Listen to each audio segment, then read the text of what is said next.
Hello, everyone, and welcome to Greater Living. This is the time where we talk about something that affects all of us, our health, and we pick a topic, and today's topic is diabetes. And we're talking with Dr. Ruth Horowitz in a moment, particularly about adult onset diabetes, particularly about diabetes type 2, which I know a lot of people are concerned about. But first, we just want to take a few minutes, and I know you know this woman too because she's been amazing at GBMC, and we want to just take a few moments for you to meet and kind of give a round of applause, as it were, for this year's compassionate caregiver. Today, we're going to honor the top 5 honorees. They were selected from over 100 actual submissions that went in over the last year. We're going to hear about the compassionate, empathetic, selfless, humble, loving, and caregiving work that each of these honorees and individuals have done and are being honored here today. Tara Archer, volunteer for Gilchrist Kids. Dr. Chris Greenewald, Greater Baltimore Health Partners Hospitalist. Carolyn Inslee, Executive Assistant, GBMC Philanthropy Office. Corey Joyner, GBMC Security Officer. And Lisa Bringle Kruger, RN, Safe Nurse.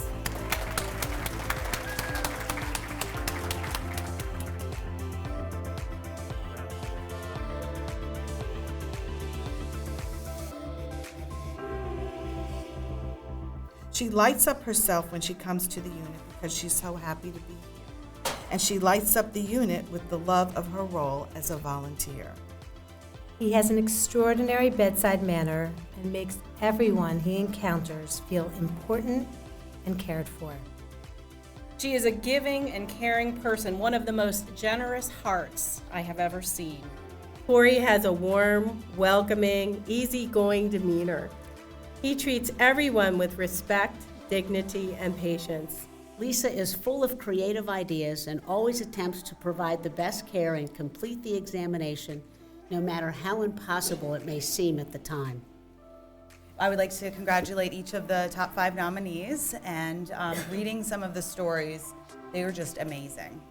So congratulations to all of the nominees as well as the top 5. And it is now my pleasure to announce the 2018 Nancy J. Petrarca Compassionate Caregiver of the Year Award. The award goes to Carolyn Inslee.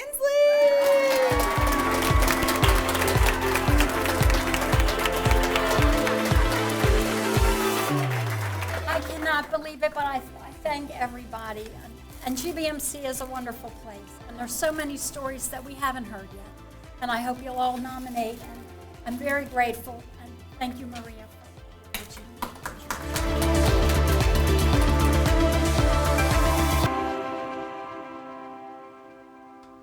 Yes, congratulations, Carol. And I think all the nominees were worthy, but there only has to be one winner every year. So Carolyn Inslee is our compassionate caregiver for the past year. So congrats to her. Now we get on to our topic again about diabetes, something that affects so many more Americans than I think most of us even realize. Dr. Ruth Horowitz is here again. She has many areas of expertise, and diabetes being one of them. She is the chief of Endocrinology at GBMC. And we were talking about how many Americans are affected by diabetes, and right now I think the count was more than 30 million. Correct. That is people who are aware that they have diabetes and people who are not yet diagnosed. So, and that's 1 in 10. So we're looking at a whole group here, and the odds are that, maybe 2 or 3 of you may get diabetes if you're judging by those odds. So it's something to be aware of. And I think it's something, too, that as adults we think about, and we hear a little bit about how we can prevent it. Are we always so good about doing that? Right. Not necessarily, but as we get older, I think we think about it more. Mm-hmm. So let's just start with the very basics. And I know that John also got into this, too. But so let's just explain what it is. We know it has to do with sugar, right? Glucose, and insulin levels. So glucose and insulin levels. So it's our little pancreas, right? Right. So your pancreas produces insulin, And insulin is basically the force that moves glucose into your cells. And glucose is broken down by the body as your energy. It's sort of like the gasoline in your tank. In many forms of adult onset diabetes, you make a lot of insulin, but you're resistant to it. It doesn't work particularly well. And so your body ratchets up that amount of insulin, trying to improve your glucose and move that glucose into your cells. But eventually, you can't keep up with the need. So the glucose levels build up in the blood, and the insulin isn't able to move enough of it in. So, and does this happen because A, we're getting older, or, and this may be a combination of things too, B, we're abusing our bodies in such a way that we're just pounding with so much sugar that the insulin can't keep up with it, or the cells become resistant to it? It's a combination of things. Okay. There are genetic reasons why people are predisposed to developing diabetes. And then it also has to do with what we deliver. If we're eating in a fashion that provides a lot of glucose all at once, you can overwhelm your system. And also, if we are, the heavier we are, the more obese we are, the more resistant we are to the insulin. Having an unhealthy lifestyle, not exercising, not eating properly, not getting sufficient sleep, as Rebecca mentioned, all these things increase your insulin resistance and increase your risk of developing diabetes. Okay, not to pound on the guilt, that it is possible for someone to live a very healthy lifestyle and still develop type 2 diabetes. Absolutely. I mean, there are some genetic forms of diabetes where even if you're not overweight, you are prone to developing, do have an underlying form of insulin resistance. And even with good lifestyle, without medical management, you may still develop diabetes. Can we tell this by looking at our family history, or sometimes we just don't know? It's a combination. You know, diabetes is very genetically predisposed. So if you have half a dozen people in your family with diabetes, there's a pretty high likelihood that you're at high risk for developing it.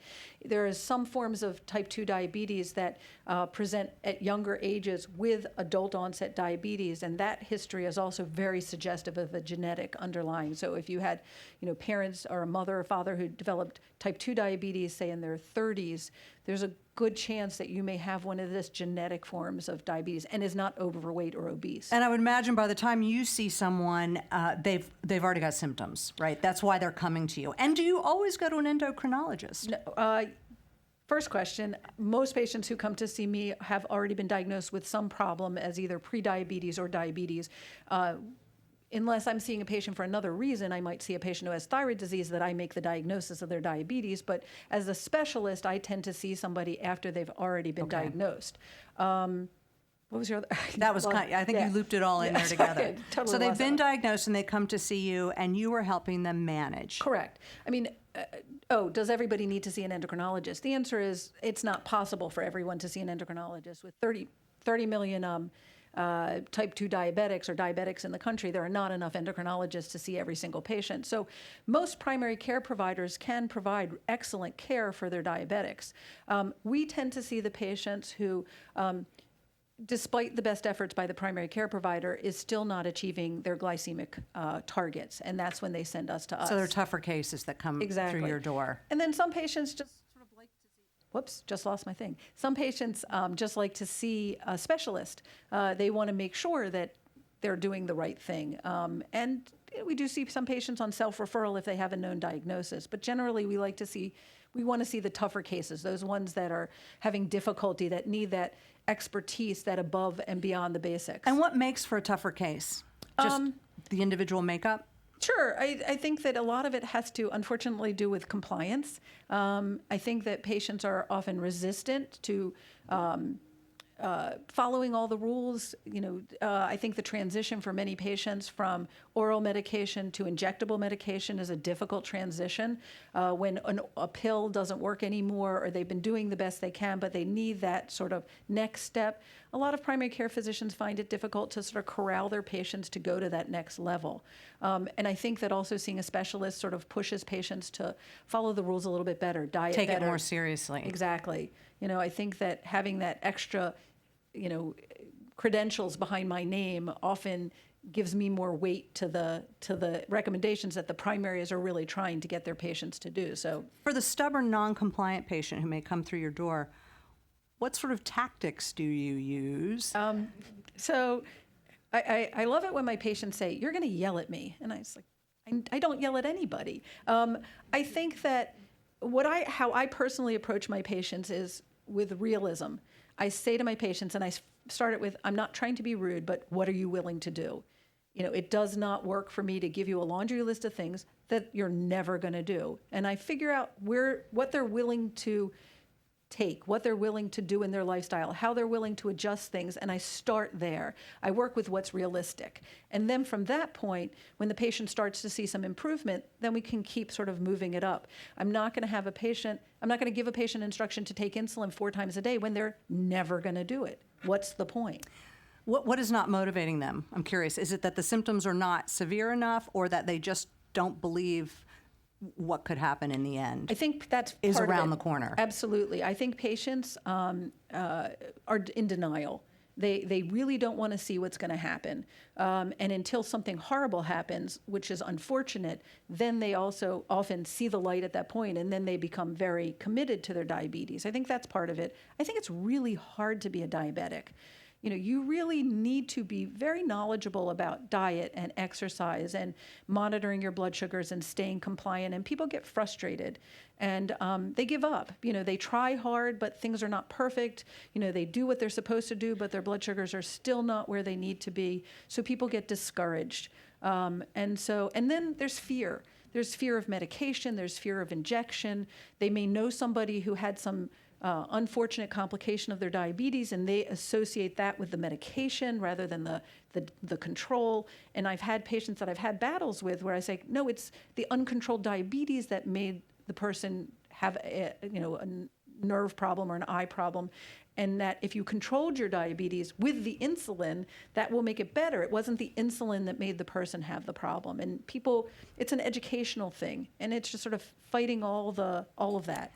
So when we come in, or when a patient comes in and they see you because they just need that extra help and getting through a difficult case of their diabetes, whatever it is, what is their prognosis if you can convince them, or they decide themselves to be really careful, to be really particular, to stay on the regimen? I mean, what's the prognosis, or is it so individual you can't really say? Well, the studies have shown that... And I'm going to ask you the other way, too. Sure. Studies that show that there are a variety of different studies that show that improving glucose control clearly improves your risk of developing certain kinds of diabetic complications. So microvascular damage, which is the small blood vessels, which lead to things like kidney damage and nerve damage and eye damage, absolutely are reduced significantly with reducing glucose control, with improving glucose control and reducing glucose levels.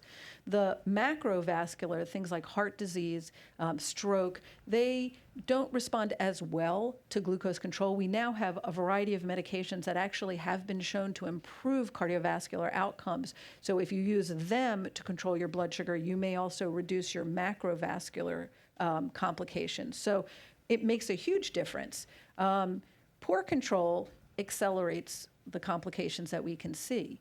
And those, as I mentioned, nerve damage, eye damage, kidney damage are the small, tiny vessel complications. And then the macrovascular disease, which is heart disease and stroke, are the other larger. And I think, too, for a lot of people, we hear that someone has passed away from heart disease or stroke. What we don't know, and maybe never will know because we might not know them, but is that they had diabetes underneath all of that. And so maybe people don't realize that that's so connected. Right. And then also with diabetes, many diabetic patients also suffer from hypertension and high cholesterol. It's sort of the triumvirate. And controlling blood pressure and cholesterol are critical in reducing those large vessel, the macrovascular complications of diabetes. So you can't just treat the glucose and ignore the other things. I sort of say to my patients, it's like a 3-legged stool and you're sitting on the top and you have to treat all 3 of them or it falls over. So it's like a job. It's absolutely a job. It's really quite complicated. Can you turn back if you've I'll talk about prediabetes in a moment, but if you've got full-blown diabetes, however you phrase it, and they're seeing you, can they say, if I do all these things, can I become asymptomatic, or can I lose this diagnosis? Sure. As Rebecca was talking about earlier, even people who get their glucoses under control or even have, say, bariatric surgery or make some major lifestyle changes and improve their glucose control into the normal range, You can do that, absolutely. You can be what we call diet controlled or lifestyle managed and not be on any medication. But I never say that a patient is cured, because you've got that genetic predisposition. And if for some reason you stop exercising, you stop following your diet, your glucose levels are going to go back up again and you are going to develop problems again. So it's an ongoing. So when you're committing to a lifestyle change, you mean forever? It's lifetime. As long as possible. And I have seen many patients that I saw in the hospital with new onset diabetes who have terrible glucose levels, and then they get all their education, they really start doing everything, and their glucose has come down into the normal range, and they're great for a while and think, okay, I'm done.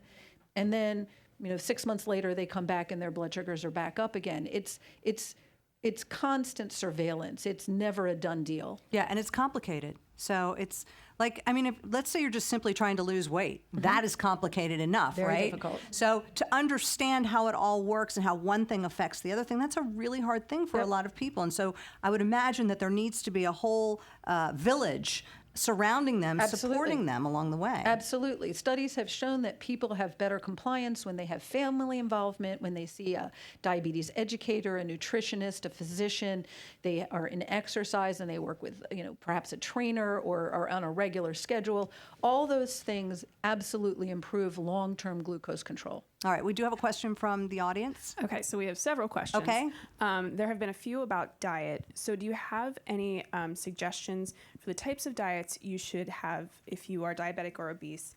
Are there any specific foods which help prevent it? And do vitamin and mineral deficiencies have anything to do with it? Okay. And I'll piggyback on that too, because we had sure. another question about that. Sure. So there are a variety of diets that are very effective for patients with diabetes. The first thing is portion control. You need to look at your plate, more vegetables, protein, and a smaller amount of carbohydrate.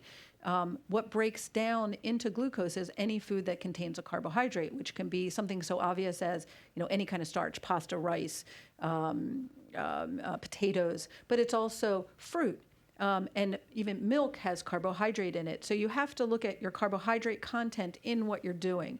There are a variety of different kinds of diets that work for different people. Low carbohydrate diets are very effective for some patients. Some patients do really well with what's called intermittent fasting, that you eat your food between a certain set of hours, say maybe 12 to 8, and then you don't eat after 8 o'clock until the morning. Some people do well with intermittent low-calorie diets, 1 or 2 days of 600 calories, followed by a more standard diet during the week. So everybody works differently. The trick is something that you can live with. It does not work to do something really extreme that you do for 2 weeks and then go back to what you were doing before. You really have to have something that you can maintain as a lifestyle. The Mediterranean diet is also a really excellent diet that's high in complex carbohydrates, lean Oils protein, and fat, oils yeah. and fats, low carbohydrate. The things there are. And does it matter too what you eat with what? Well, you always want to have a mixed meal. Yes, right. Because if you just throw a bunch of sugar at yourself, you're gonna have a high glucose. Right. So having going back to that plate with your larger amount of your complex carb vegetable, smaller amount of protein, smaller amount of carb, you want to have a balanced diet. Eating throughout the day is beneficial. Not you mean like grazing? No, like not every having 5 hours. Not having grazing. Grazing can be a problem because then you're just sort of eating constantly. So then you can really consume a lot of food, and also your body needs to be able to deal with what you just delivered it and dispose of it before you give it the next. So if you're constantly grazing, you can actually keep your blood sugar really high all the time. And you know what else people don't realize? I don't think that it takes 2 hours. Is that right, to digest a meal? So you can't, if you're fasting, for example, and you eat at 6 o'clock at night, you actually don't start the count until 8 o'clock. You know what I mean? Because it takes that long to digest the food. Who knows? You're not on the fasting diet. No. I interrupted your train of thought. And also, you pointed out too that it depends on the person how you're going to react to it. So sometimes Sure. it might be a hit or miss. Right. You have to try one diet and see how that works, Right. and if you can live with it, which is a Right. great point. And then if that doesn't work, you switch it Right. up. So it Right. can be kind of. And then as you get older or things change hormonally or what have you, you may have to change it up again. Absolutely. You're not the same person when you're 35 as when you're 65. And not everybody's diet works for you. You may have a friend who lost a tremendous amount of weight doing something, and it sort of depends on where you started. If you were doing not so bad to start with, certain changes may not give you as much bang for your buck. And then also always integrating exercise. Exercise is key. That will improve your metabolism, so it'll take the calories that you're consuming and help you dispose of them more effectively. I was going to also say counting calories does help for some people too. Getting an idea, measuring, getting an idea of how much you're consuming in a day also. And not all calories are equal. Right. Eating 1,000 calories of candy bars is not really the answer. Obviously. So you really have to look at the components of what you're They're doing. like, we know that. Yeah. So would you say one of the most extreme diets, and it's a buzzword for a lot of people, but the ketogenic diet, where you really just, I guess your goal, if you're on that diet, is to go into ketosis, right? But that's kind of extreme, right? Right. It doesn't have... Right. The ketosis diet, you just have to watch. Sometimes that ends up being and this is no carb. I mean, we're talking it's no carb, no and sugar. also very high fat. Yes. So you have to watch that, because high fat diets can also have a negative impact in the long term. So you need to really keep a balance in what you're doing. And I personally feel that there's value in all foods, including the occasional candy bar. Speaking personally. So, balance is the key. They have also found that people are less likely to be compliant with a diet if you are denying yourself things. So if you say, I can never have a noodle again, you're going to be craving that noodle. Right, that's all you can think about. So it's being... lost the word. Just a little bit of everything. Being well, I think moderation, moderation and balance. That's right. the word. Totally lost my words. I think on that question as well, they had something about supplements, right? Are there supplements you can take? Did you ask about that could help the situation? So that would be relevant, yes. The question specifically was whether mineral or vitamin deficiencies were relevant. There are some vitamin deficiencies that are associated with certain medications that you can use with diabetes. So like if you're on metformin, B12 deficiency, a lot of individuals are also vitamin D deficient because we're not getting enough sun exposure. If you're eating a healthy diet, it's not likely that you're going to have a mineral deficiency that would cause diabetes. So I'm not quite sure where the question is. But would it help if you were supplementing? Let's say, I would imagine you're having complete blood work on a relatively regular Absolutely. basis. I mean, most people who are eating a healthy diet, eating some from all the food groups, is going to get a sufficient amount of minerals from their regular diet. Vitamin D is a very difficult one because you get that from exposure of sun to your skin. And so you can't, unless you're taking a supplement for vitamin D, if you're not getting enough sun exposure, that's one that you can't really consume just in food. There is D supplementation in some dairy products, but when they've done some studies, it's not necessarily consistent how much D is in your milk. So that's one that we often see. And some people may have, say, B12 deficiency because if you, some individuals have problems with their stomach and you need to have all the components that make you absorb B12 working properly. And that can be another vitamin deficiency that we can often see in individuals that we treat. So we got a lot of questions ahead of time too, just knowing that we were going to be talking about this, and I want to go over some of those to make sure that these folks don't get overlooked. And we talked about eliminating sugar. Someone, Trina, asked if you eliminate all sugar from your diet. I guess that would almost take you down to the ketogenic. Can you prevent diabetes? So, no. You can, in other words, you can still get it if you're genetically, Yes. let's say, inclined, or And it depends on how you're describing sugar. Sugar might be in like putting sugar in your coffee. but Carbohydrates, let's Right. So exactly. So we have lots of foods. If you ate smoothies all day that you don't add any sugar, but you're filling it with lots of fruit, that converts right into glucose in your system. So you have to look at really carbohydrate intake. Even if you did a carbohydrate-free diet, which I would never suggest because carbohydrates have good thing. You need glucose in your body because that's the fuel for your system. You just have to eat an appropriate amount that your body can handle. So if you're trying to live a healthier life, and you eat a more balanced diet and you watch your portion control, is it safe to say that you may decrease your odds of getting diabetes? Exactly. You know, being at a healthy weight, keeping sure that your body mass index, which is a reflection of your height and your weight, is in the normal range, exercising, all of these things reduce your risk of developing diabetes. And unfortunately, there are some patients even who do those things who still develop diabetes because it is, in many patients, genetically predisposed. So even under best circumstances, you may not be able to prevent it from happening. And of course, I'm sure there are those people who are obese and they won't get diabetes. I mean, yes, it's not a foregone conclusion that Right. every overweight person is going to develop diabetes. Another question, how much weight do I have to lose to make a difference? And I know this may be for a question for our next guest too, and a number of people who are probably involved in helping this person, but when do you start seeing a difference, or is that individual?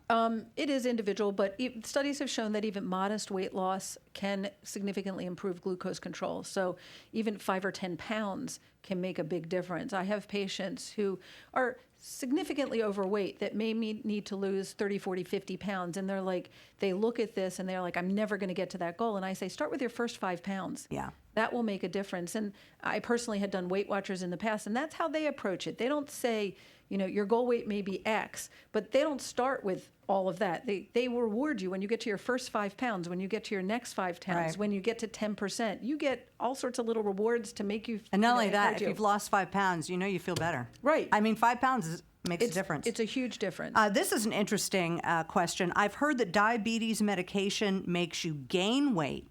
Is this true? It depends on the medication. There are certain medications that are associated with weight gain, and there are some that are absolutely associated with weight maintenance or weight loss. So there are many new medications that are out on the market that actually affect appetite and help you to lose weight. There are some injectable medications that are not insulin that are associated with weight loss. Unfortunately, insulin is associated with weight gain. So because it makes you take everything that you're eating, if you're giving the right dose of insulin, you get to keep it. So if you're eating more calories than you are burning, you are going to gain weight. So we would like to get people involved in the management of their diabetes before they get to that point so that perhaps we can put that off for longer. This is where it really becomes an art, I feel like. Another question. There we go. We're not going to have time for all the questions that I've been getting, We'll but read really fast. I want to jump back to the genetic component really quick. With all the improvements that have gone into gene therapy in the past few years, is that an option for treating diabetes, potentially even for in vitro? Oh my, not yet. What about identifying the gene? There are many, many genes that are associated with type 2 diabetes. That have been identified Yes. that you can be tested for? There are studies going on to evaluate. We do not, on a routine basis, do genetic screening for diabetes. We're not at that point yet. There's actually there's a number of large studies looking at what genes are associated with certain forms of diabetes and identifying them. There are NIH trials, there are national trials going on about that. So, and it's unfortunately, the process of absorbing glucose is exceedingly complicated, and you can have abnormalities in a variety of places on the pathway of getting that glucose into your cells. So it's not just one problem, one cure. So that's why so many medications affect glucose control by working in different ways, because the dysfunction is so multifactorial. All right, another question. I have pre-diabetes. We talked about this before we came on. I thought it was interesting. What do you think about liposuction to lose weight? Liposuction will make you look better. It will not improve your insulin sensitivity. So it doesn't improve your glucose control at all. It will make you not have your But you're getting rid of fat cells. But right? it doesn't change the essential nature of who you are.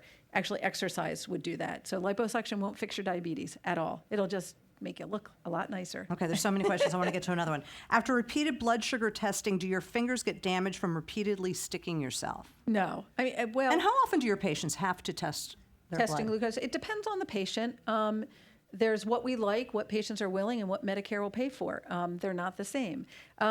So if you are a patient that's on insulin and you need that information to decide on how much insulin to take, you would check your blood sugar before each meal at a minimum, or before each time you're going to take insulin. If you're on a patient who's on oral medication, I find that testing blood sugar at different times during the day gives you feedback to be able to help you adjust what you're going to do. So I sometimes have patients check several times a day, but at different times, so that we can get sort of a spread of how things are going, so that we can say, okay, you do pretty well after breakfast, but you really have a spike after dinner. Let's focus down on that time. And sometimes I tell patients, don't avoid checking your blood sugar when you've been bad. Check it then, and then you can see what have you done. And then if you adjust your diet, you can see, oh, I left out the dessert and my sugar is not 250, it's 160. So it gives you a lot more immediate feedback. The other thing that's available now, which is really a wonderful tool, is there are these continuous glucose sensing devices. There's one that's over the counter that is called the Freestyle Libra, which is a glucose sensor that you wear on the back of your arm that will track your blood sugar continuously. You have a handheld device that you hold up to it. Oh my and God, it I'm gives you a sure it'll reading. be on your phone soon somehow. There actually is I think there is a linked app with that. Okay. For Medicare patients, unfortunately, it's only covered if you're on multiple daily injections and you're already checking your blood sugars 4 times a day for them to qualify to give you this device. But you can always purchase it. You don't have, and then you'd pay out of pocket. For insurance carriers, they have been covering this device. And then there are other, that's sort of like the base level. There are other devices. There's a device called a Dexcom, which is a more integrated, more sophisticated device that alarms and gives you a continuous read. With the Libra, you have to take the device, hold it up to it to get the reading. It doesn't alarm. It doesn't tell you if you're dropping or you're going up, but you don't have to stick your finger to do that. And for a lot of my patients who really have been averse, they might do something with their hands or type or something, or they just hate doing it. The Libra has been a game changer. For allowing them to see that number in real time and really make changes in their behavior and their eating habits. We've run out of time, unfortunately. There's so much to cover, but I just want to give you a moment to say, what's the one thing you want to leave people with that you want them to know, or one misconception that you want to... Diabetes is entirely treatable. It is a lifestyle. You have to look at all aspects of your life, your diet, your exercise, your stress, your sleep, your medication. You have to work with your physician and all the other people who are in your life to help you achieve a healthier lifestyle. And it's entirely manageable with aggressive care. All right. And thank you for giving that aggressive care. Dr. Ruth Horowitz, thank you for being with us today. Thank you. And we're going to be talking about exercise more closely coming up. But we also want to show you this video about how GBMC is really trying to help people deal with the problem of obesity. For many people, controlling weight gain is a daily struggle, but with learning and support, winning that battle gets a little easier. GBMC is combating diabetes and obesity by starting with education at our primary care practices. Our team provides the resources and guidance patients need to live healthier lives. We offer individual counseling or group sessions to educate patients on how to manage their diabetes, from nutrition and meal planning to properly using medications.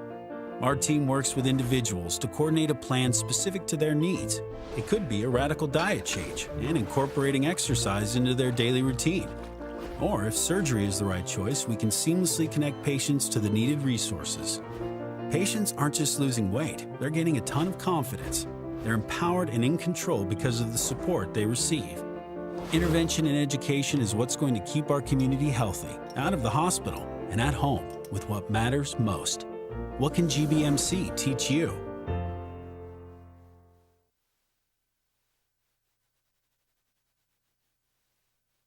And welcome back to Greater Living. We've been talking about particularly type 2 diabetes that mostly affects adults, but recently we've seen an uptick in the number of children being diagnosed with type 2 diabetes as well. But we're talking about being an adult, developing diabetes, how you live with it, how you manage it. It is manageable. It takes a lot of work sometimes and a lot of sort of figuring it out and managing medications and your lifestyle, really. So a big part of living with diabetes, preventing diabetes, managing diabetes has to do with exercise. And some people are better at that than others. And some people really struggle because, as you pointed out, Joe, they're in pain. Joe Palmer is joining us now. He's a physical therapist with GBMC Health Partners Rehabilitation Medicine. And thanks so much for being with us and talking. Okay, so exercise is important. Let's talk about what you do at GBMC. So GBMC realizes that people need to be active, and they want to help get that message into the community. I'm a physical therapist and co-owner of Active Life Physical Therapy, and we are working to establish a network of physical therapy sites within the greater Baltimore area for GBMC patients to use in order to help become more active, to manage their chronic musculoskeletal conditions so that they can participate in exercise without pain. So along with diabetes, you must see patients with all kinds of issues, right? But I guess the commonality is that they struggle to move. Absolutely. So we see all orthopedic issues. We have three locations in Perry Hall, Lutherville, and then we work as a small part of the Center for Rehabilitation Medicine, and so we see orthopedic there at the hospital. That center also specializes in lymphedema, pelvic health. We see patients that are going through cancer treatments and have specific programs designed to help them stay active as they go through those treatments. And so really any condition that deals with motion and activity. As a physical therapist, we are really a mobility expert, and we want to help keep people moving and functioning in their life, right? Yeah, absolutely. And independent. I mean, it really translates to all kinds of things. So as you, if you don't move it, you lose it, right? And if you start to realize that you're not able to do things that you used to be able to do, eventually gets to a point where you're not going to be safe to be independent, and right. And ultimately we want to try to get people invested in their health before they get to that point. So let's say I've been diagnosed, let's say pre-diabetic or even diabetic, and I've been diagnosed with diabetes, and I'm in my mid-60s, and I haven't been to the gym in 15 years, and I know I'm a little overweight, but this is so intimidating to me, and I have no range of motion, but I know, according to my doctors, that I have to get moving to manage this diabetes. I mean, how many people do you see like that? So we see a lot of people that have fallen off the exercise train, and they come in, and usually there's some kind of ache and pain that goes along with that immobility, and so we address that and then help get them on a program that they can either manage on their own at home, or manage at a gym, or manage at one of our facilities, which we have post-care wellness facility that helps. Once people do get moving, we want to do everything in our power to help keep them. I would imagine there's a fear factor in the beginning too. Absolutely, and we deal with that all the time. It's a fear of, am I gonna make my pain worse? I don't really know what to do. The fear of the unknown, and so.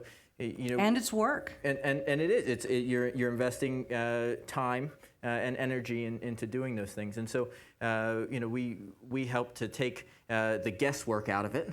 And we're your coach. We're encouraging you to stick with it and be consistent. What can you see happen?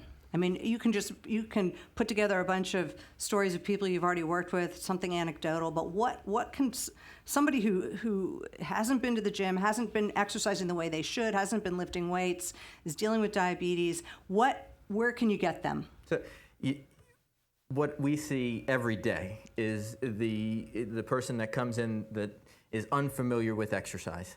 And as they start to move their bodies over the course of 6 to 8 weeks, by the end of that time, they feel like, man, this really does feel good. It makes me feel good. And part of that is a release of chemicals that you get when you do exercise, and your body responds to that, and it gives you like a mood adjusting. So those would be one of the hidden benefits of exercise. Definitely a hidden benefit of exercise is that it can increase and improve your mood. They've done studies comparing exercise to antidepressants. and taken people that are clinically depressed, and they've split them into 2 categories. One category got drug therapy, and the other category did aerobic exercise on a daily basis. And what they found was that the drugs kicked in a lot faster. They regulated people's mood very quickly. But at the end of a 16-week exercise routine, there was no difference between the people that worked out and the people that were on medications. And so exercise as medicine is so much bigger than we imagine. Yeah, and I guess if someone sticks with you long enough, you can see that sort of elevation in their mood. Because if you've been diagnosed with a chronic illness, that can be depressing in and of itself. And their pain is decreasing. So they're in pain. They're not moving as well. They have a lot of factors that as we go through our therapy, they start to improve. They can do more. All of those things help to increase. Can you talk about the benefits too of seeing a physical therapist, especially right out of the gate? Instead of just going to the gym and your doctor says you need to exercise more and you're just going to go get a treadmill. So a physical therapist is going to do a thorough musculoskeletal evaluation, and they're going to, based on your history and communication with you and your PCP, they're going to look at what is appropriate and where you should be starting. And we're about modifying a program so that it's unique to you. Not every program is going to be acceptable for every person, right? And so that especially as we age and have other comorbidities and things that are breaking down in our bodies, we want to make sure that the program that we start you on is going to be is going to benefit you and not harm you. And that's really when you get into doing kind of general programs or DVD type programs at home, things like that. It's certainly a good exercise routine and a good program, but it may not be good for you. Yeah, because there's a fear factor there. If I come work with you, I'm worried, are you going to ask me to do something that I'm not capable of doing? So, but someone who's a trained physical therapist, you're well aware of that. You start small, I would imagine, right? That is what we do, and the graded exercise approach is what makes us different than trying to self-regulate that at home. How often should someone come to see a physical therapist, particularly if they're just getting started on an exercise routine to help manage their diabetes? That is hard to say. It depends on the person. And so what I would say is, and any physical therapist that you see is going to sit down, talk about your goals, and see what issues that you have that are going to limit you from getting to those goals. And then based on those limitations, come up with a plan. And so sometimes that may be that you see them once a week. Sometimes you may at first need to see them a couple times a week. And usually the goal is not to continue with that therapist long term, but rather to help you become more independent with get to a certain place where you can take it. Exactly. Yeah. Get you comfortable, and then transition you to either a gym facility or a home type program that you now feel comfortable with. We talked a little bit with Dr. Horowitz about insurance and what they cover and what they won't cover. This is sort of the whole healthcare issue. How does that, in your mind? It's a question that came up, and I didn't know if you had an opinion about it, or how it's covered, or what emphasis is placed on what you do. So, as far as insurance coverage, I think it is one of the big things that is wrong with our health system at this point, is that we're very reactive as a health system, meaning that as individuals too. But insurance, they cover limitations. So if you start to have limitations or have pain when you're doing activities, well then your insurance will start to cover physical therapy for that more than likely. But the reality is that prevention, trying to maintain and do the things that we need from an exercise standpoint to maintain a healthier lifestyle is not really fully covered by, and some insurance plans do have different options for coverage, but for the most part, it's a very Which, as we all know, in the long run, could save money, right? Of course, people. Exactly. It's why you do your oil changes in your car, right? You do your oil changes because you know that if you don't do it, your engine could freeze up, right? And so we all spend money to make sure we do that little maintenance piece, right? And so it's not that different with us. We have to invest in our health the same way we invest in other things that we value. So for people who may be listening or watching right now and they're saying, and they don't have a diagnosis of diabetes, or maybe they even are pre-diabetic, which is a huge wake-up call,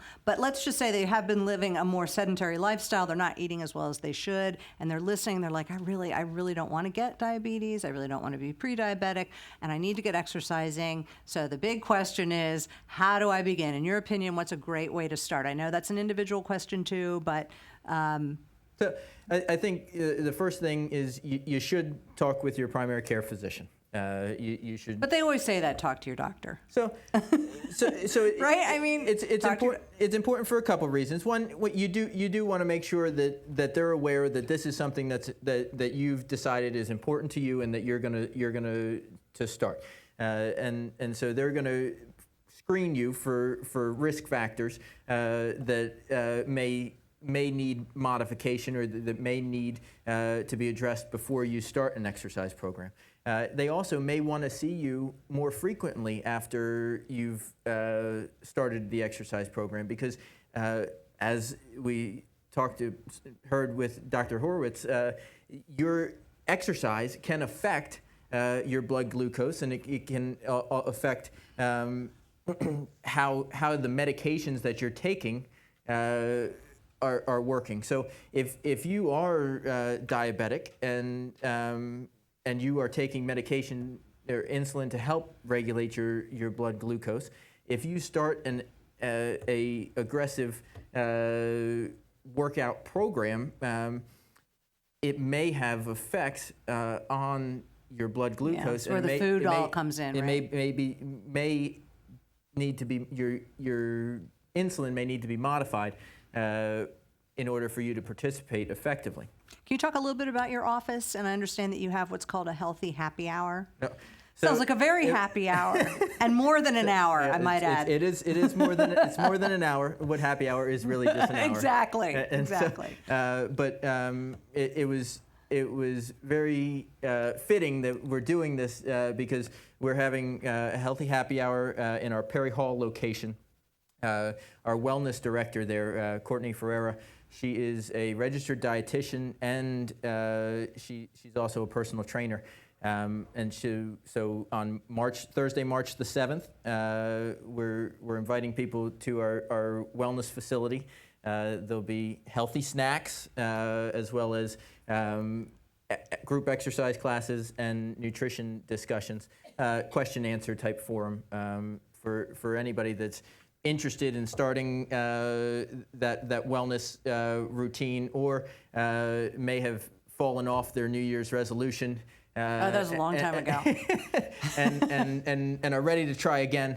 We want to talk and see if we can give you some. And people just pick up the phone and give you a call, or you have an online. We have a Facebook event that will be posted in this session. So you can find us that way. You can call us. You can reach us on our website as well. All right, Joe, thank you so much. And are all of you exercising regularly? Look at that. Love it. Good. It's a lifetime, right? You don't stop. You got to keep going with it and keep working on it. And absolutely. It's something that it really is an investment in your health that you have to do forever. No doubt, no doubt. Joe Palmer, thank you so much for being with us and talking about diabetes and the benefits of exercise. I just want to piggyback on what John said. Just a reminder, if you're watching us live right now, particularly, tomorrow on Valentine's Day, we're giving blood. It's a huge blood drive at GBMC in the conference center. It'll be going on all day. It's so easy, it's so beneficial, and it's so needed. I'll be there at 1 o'clock, so if you want to come say hi and share a cookie with us, and John will be there too. Apparently we're holding hands. I think he's a little afraid. Thank you for joining us today for Greater Living, and here's to you. It's great. Thanks. How about another round of applause for Mary Beth?